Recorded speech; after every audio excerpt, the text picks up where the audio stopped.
guys, welcome or welcome back to my channel. I am Kay Rees, and in today's video, I'll be talking about Alexandra Warren in another edition of Indie Book Recall. So stay tuned.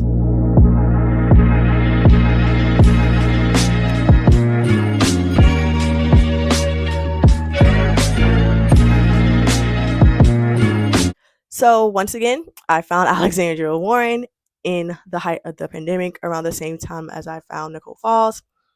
And once I read my first book by her, I was like, oh yeah, this is it.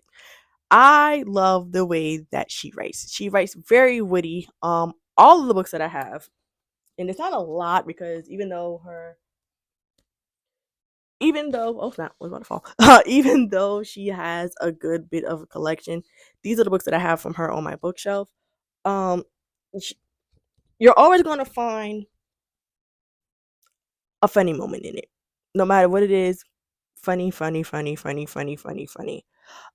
Another book that I definitely recommend, or a collection I recommend, I'll definitely put it here, is the 402 Building Collection. That was actually one of the first books I read by her. Ate it up, ate it up, ate it up. The first book, I can't remember the name of it, but I do remember the characters though. Even AJ, hilarious. Loved it, loved it, loved it. Though for sure were definitely enemies to lovers, but a little bit of annoyance to lovers too. From what I remember, because it's been a minute since I read it, they were next door neighbors, and it starts off with Eve trying to sleep, and AJ is low key, yeah, he's getting it in with a person from what in, and I quote from what Eve says, sounds like a darn seal, or like a walrus, one of a seal war, something that she just couldn't sleep. So thought that was freaking hilarious. So definitely, I'll leave it right here. Definitely, I say if you want to start off strong with just trying to get into her work as a quick read, definitely read the novella of 402 Building. The next one I read is also another novella called Uncovered Truths. It says, attending a party at your former lover's house, what's the worst that can happen? So this is about Kendra and Easton. Um, this is a age gap semi work romance because they used to work together. When Easton was an intern and Kendra just got out of the divorce, she just became single. They started messing around. And then Kendra realized she got in too deep and they kind of just parted ways, and he went into a different company. Years later, they see each other, and he invites her over to his house for a Super Bowl party. And then one thing leads to another, and they get snowed in. And that's when everything basically of like their feelings from his side and her side basically kind of just like come together. So, like I said, once again, super, super cute. This is also, I feel like, is another introduction to her works. Like I said, if you really want something short and very short, straight to the point, definitely read this. And then we're gonna go into the next thing that's on my shelf is called If Only for the Summer. This definitely gave me summer feels. This is a teacher romance, forced proximity with a single dad trope. I'm going to read the synopsis. School may be out, but class is still in session. After a hectic school year with her classroom of first graders, Nova Grant is desperate for a break. So when her best friend invites her to spend the summer down in Miami, taking the vacation is a no-brainer. The only thing is, her best friend's husband had the same idea, inviting his friend Guy Thompson to stay in the condo Nova was already granted. Setup or accidental, faith or coincidental. The attraction between the two is undeniable from day one. But with their days under the sun numbered and plenty of lessons to learn between them, Guy and Nova still find themselves teetering the line of lust and love, even if it's only for the summer. Ate this book up. Super cute. Guy's son, I really cannot remember his name, but I'll leave it like here. Just the cutest little 6-year-old ever. They actually meet in the airport actually. A cute scene happens where Nova meets his son first, and then she meets Guy, and they realize that they're going to Miami. However, when they get off the plane to go to Miami, that's when they realized that they'd be spending the summer together. And once again, like I said, I ate it up. Super, super cute. Also, a little minor spoiler: there is a person that's in this book, which is Guy's best friend's basketball player, teammate, Austin. He makes a cameo in this book, but then he also has his own novella story in this book, which is called one of these books, excuse me, which is called A Tale of Two Cities, a holiday novella collection. So this is the collection series that I have on my shelf. I do, like I said before, I do plan to get the full two collection though, but this is the one that I have. I love this. It's five books in one. All of them are centered around holidays. So you have Halloween, Thanksgiving, Christmas, New Year's, and then Valentine's Day. The main thing, which is with the Tale of Two Cities, each character is named after an actual city. So for Halloween, you have Savannah and Lincoln. For Thanksgiving, you have Aspen and Orlando. Christmas, you have Dallas and Madison. New Year's, you have Cheyenne and Boston. And then Valentine's Day, you have Brooklyn and Austin. So if you want to get to know Austin, I would have said read only for the summer first and then read his Valentine's Day one. My favorite ones out of this one, Christmas, hands down, is like the top fave for me. Then Thanksgiving and then Valentine's Day. I cried during the Christmas one because there's a scene in this book. I don't want to spoil it, but it just I loved it. Loved everything about it. Dallas was the man. Dallas is everything to me. So yeah, so this was a great, great book, and definitely got definitely for me got me in the holiday spirit for sure. Then I read, to me, one of the funniest books by her in a while, because Maverick, not only was he funny, not only was he fine, but he was definitely BDE for sure. And that's Oops. This has to be one of my favorite accidental pregnancy tropes books that I've read in a while. There's another writer that I do plan to do later on who writes amazing accidental pregnancy tropes as well too. But it is right up here with this. So Oops is about Cameron Kalk. She's very like, I'm all about my business. I ain't got time for nothing. And the main person she don't got time for is Maverick. Maverick is a social media influencer who is basically like party, party, party. You know, I pop up when my mom needs me. And she's like a big time actress, well, former actress who does a lot of philanthropy, community service work. I can never say that. I can never say that word. But she does a lot of community service work, and he shows up to a gala that Cameron is basically organizing. They get into it. Something happens. A couple of weeks later, she winds up pregnant and comes out and come to find out that it's Maverick's. But I will say, even though Maverick was like, party, party, party, once he found out that she was pregnant for him, he changed that immediately. Everything basically changed quickly. So definitely about that life. Love this book. The comic, like the comedic relief in it was hilarious, from his manager to his friends. It's everything. So definitely Oops. And then during the same timeline of Oops is Maverick's sister that we do meet, Melinda, in Whoa. One of my favorite novellas as well. Whoa is, like I said, about Melinda, who is very, this needs to happen. I don't need no man. No man need me. Blah blah blah. However, her assistant was like, "No, you need a man. You're stressed out. You're gonna. I'm setting you up on a blind date." And she sets him up with Walter, aka DJ Whoa. Walter is very chill. He's go with the flow type of guy, and I feel like that's what Melinda needed. And not knowing that Walter is also associates with Maverick. So Maverick and Cameron are in this book. It does contain spoilers from Oops, so definitely read Oops first, then read Whoa, so you won't get like spoiler alert. But yeah, so Oops and Whoa are together. Definitely, definitely, definitely a great book. So on to her sports romances that I have. Once again, I love, love, love, love, love, love, love, love her sports romances. And this is the first one I read. and it's called, and my books just fell, but it's okay. In his corner. Yes, this is the book that I read from her first. This is a boxing romance. This is about Princeton, who basically eats, lives, breathes boxing. He knows nothing of the other sport. His father definitely trained him to be one of the best, and he gets encouraged, I believe, by his agents, I think, to like have like a story, like somebody follow him to understand the story. And that's when Bella Stevenson, excuse me, she comes in. She's like a big time journalist. She wants that, I want to be the best journalist in the world.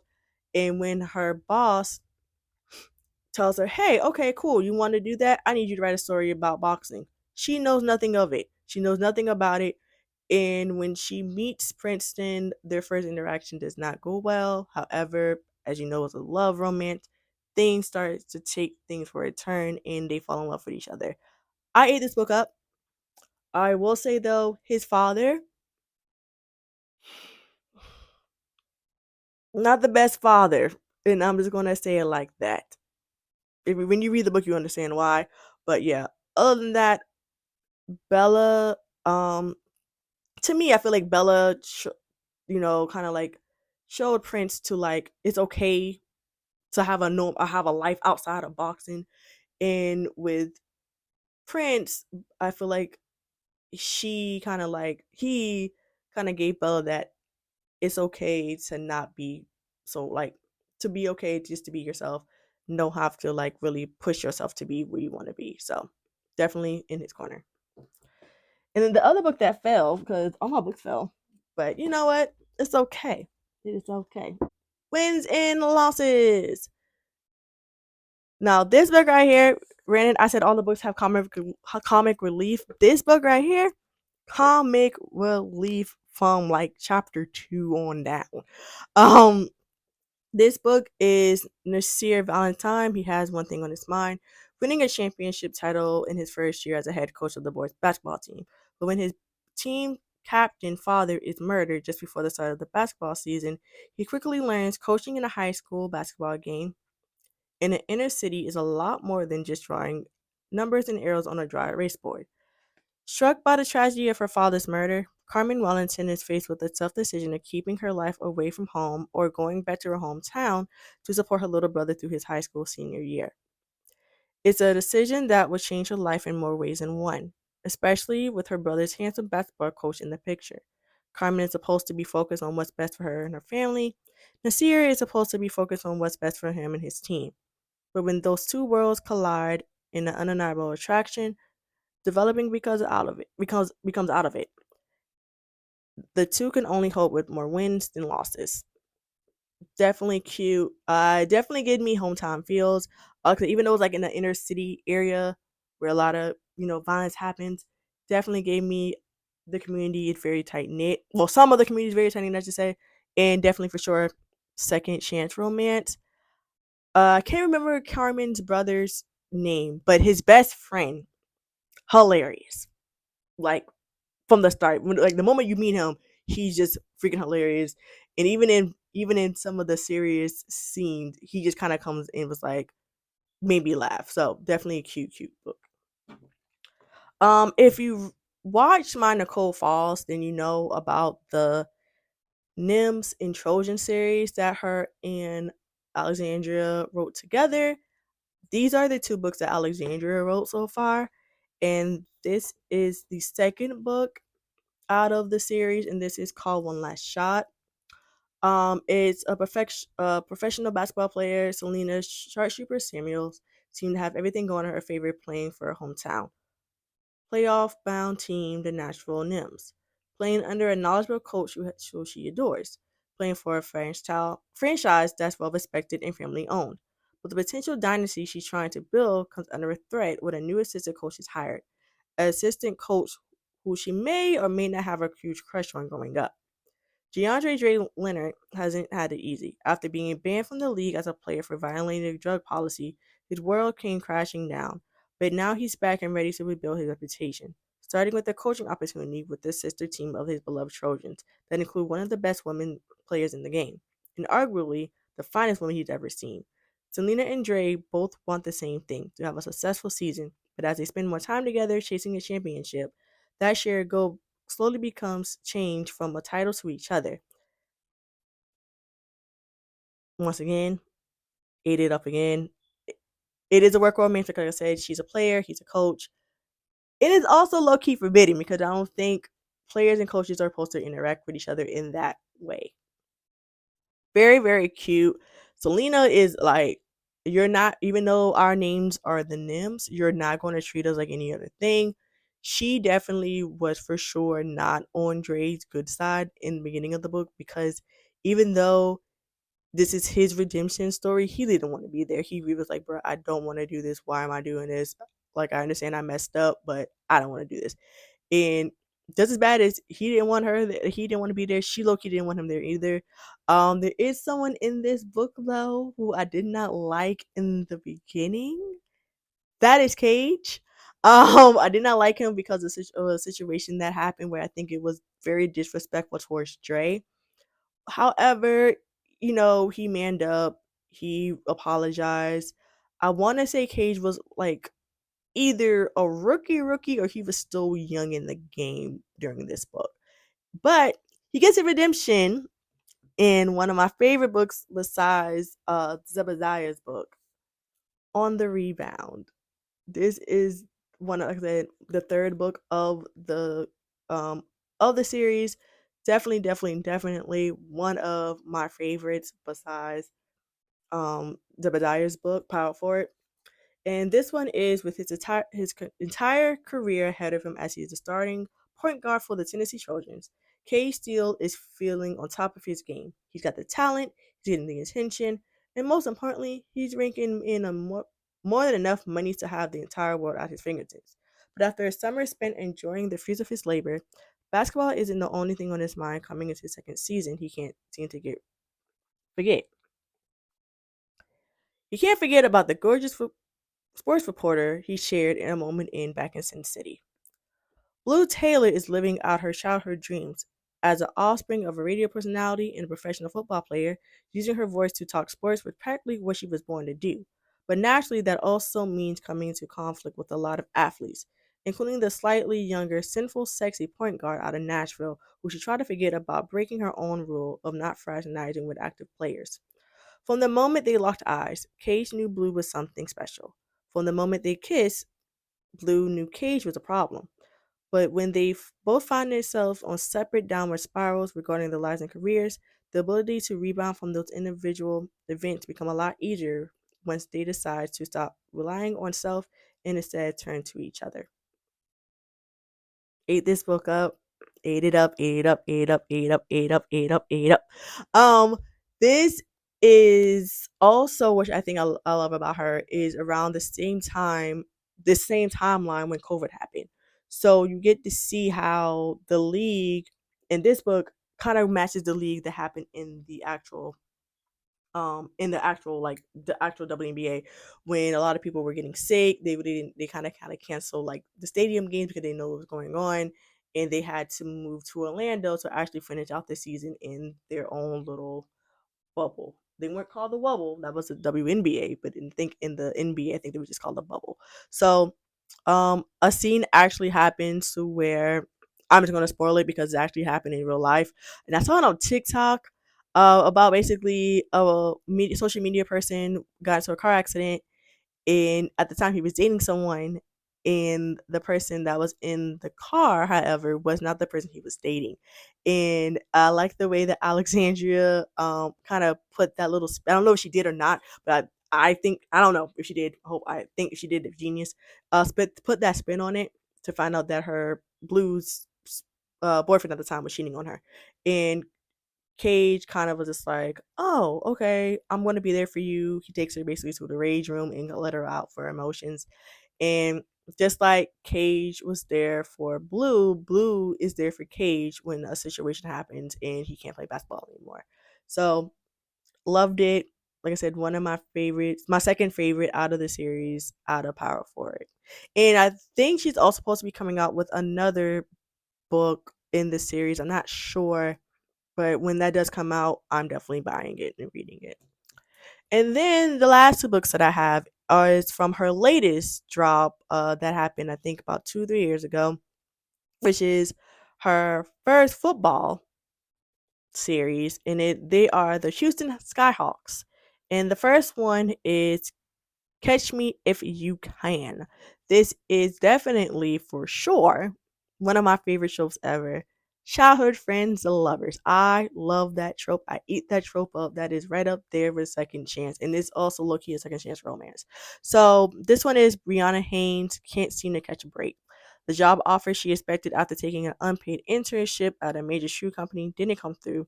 The friend who offered her a place to stay suddenly gave her 48 hours to evacuate after a misunderstanding, and when she forced to move back to her hometown to live with her father and his mistress turned wife, it almost seems impossible for things to get any worse. Until she runs into her former best friend, who only gotten finer with time. With his sixth season as the starting linebacker for his hometown Houston Skyhawks on the horizon, the only thing Lance Hawkins is looking forward to is another year of getting paid and chasing accolades. But when he discovers that the girl he once considered his best friend is back in the city, he quickly finds himself intrigued by a different kind of pursuit after seeing how attractive she's gotten. Even with the follow of the past, the undeniable chemistry as friends make it impossible for the two to remain distant. And once romantic feelings get involved, it doesn't take long for Rihanna and Lance to find themselves on a journey of not only reestablishing what was once was, but also exploring what could be. The first chapter in this book had me hooked to the point where I had to, I believe, if I'm not mistaken, I think I tweeted Alexandra. It was like, girl, did this really happen? And it involves Brianna's dad, his wife, and you catch the rest. So yeah, so definitely childhood friends, best friends, lovers, trope, ate it up. I love the fact that Lance was a linebacker and not like the typical running back, um, running back, wide receiver, quarterback that you normally get in tropes like this. I love the fact that during some of these chapters, you get to really talk about his contract. That's the main thing that he was basically waiting on was like, I'm not signing into the contract straight. I can do all my workouts. I could do stuff that I want to do, but until my contract straight, I'm not getting on the field. And I love that. Like I could tell she really took her time understanding what actually a linebacker does, far as practices, far as workouts, and all that jazz. So this was the first book. And in the last book that I'm going to recommend is book 2 of the Houston Skyhawks, and that is 2 Minute Warning. So Snoop is mentioned in Catch Me If You Can because he is the quarterback of this book. A situation happens in Catch Me If You Can where we meet Snoop and he's basically down and out. And Kiki kind of cheers him up. They talk, and then out of nowhere, someone takes a picture of them, and it goes all over the headlines because a lot of people think they're dating when they legit just met before that picture was taken. So this is the synopsis. Kendall Snoop Dogwood has something to prove. After a devastating ending to his first year with the Houston Skyhawks, yet redemption is the only thing on the veteran quarterback's mind coming to the new season. But when a picture of him and a woman he barely knows, but wants to get to know, goes viral on social media, it doesn't take long before Kendall finds herself on a different kind of mission in going in year 2, a mission to pursue her. As social media influencer and the daughter of a well-known sports bettor, Shakira Kiki Knight is used to see her face tied up to the source of internet gossip. What she's not used to is having an actual crush on whoever she rumors to be involved with. But when it comes to Kendall Dogwood, Shakira just can't seem to contain her attraction, especially once she learned the Skyhawks quarterback is equally interested in her. Considering the messy way in which her last relationship with an NFL player ended, Kendall is probably the last man Shakira should be checking for. And after Shakira's sports gambling ties are unveiled, the conflict of interest makes her the woman Kendall should probably be avoiding at all costs. But the instant chemistry between the two of them makes both of these things worth looking past for the sake of being together. Until the stakes get higher and there's more than just game on the line. This book right here definitely, you dive in the world of sports betting. Even though I do love sports, I'm not really a sports bet type of person. Um I be scared to do it. I ain't gonna lie. I want to do it, but at the same time, I'm like, I'm a little scared, so I don't. I'm just gonna just basically watch everything. Kiki's dad, she just love her dad. I'll just leave it like that. She loves her dad down in this story because there's some things that if I was her in a situation that occurs, I will leave you high and dry. I mean, you put yourself in that predicament, it is what it is. But yes, so definitely this is the second book that she wrote in the Houston Skyhawks novel. I really, really hope she writes more because there's a I can't remember his name, but there is a guy in here who I also love that I cannot wait to get. I hope he gets his own story. And that is all that I have from Miss Alexandra Warren. Alexandra Warren, if you're watching this, I hope I gave your books justice. Um, Thank you guys for tuning in. I truly, truly appreciate it. Yeah. Appreciate you watching. Make sure you like, comment, and subscribe. And until next time, read what you love, write what you want to read, have faith, have confidence, love you, and always be you. Talk to you guys later. Bye.